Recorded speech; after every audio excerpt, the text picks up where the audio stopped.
আসসালামু আলাইকুম প্রিয় দর্শক, আপনাদের মাঝে আরও একটি নতুন ভিডিও নিয়ে উপস্থিত হলাম।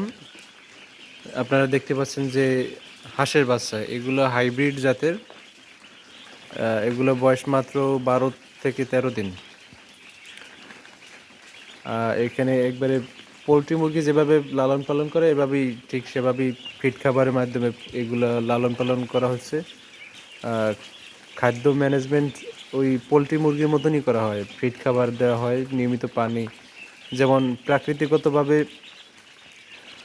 খোলামেলা পানি যেমন পুকুরে ছাড়া হয়, এগুলো এখনও সেভাবে দেওয়া হয়নি। ওই বলে করে পানি দেওয়া হয় আর বোতলে করে পানি দেওয়া হয়, এগুলোই তারা খায়। দৈনিক 4 থেকে 5 বার খাবার তারা গ্রহণ করে। রুটিন অনুযায়ী তাদেরকে খাবার দেওয়া হয়। এখানে মোট হাঁসের বাচ্চা তোলা হয়েছিল প্রায় 300 পিস।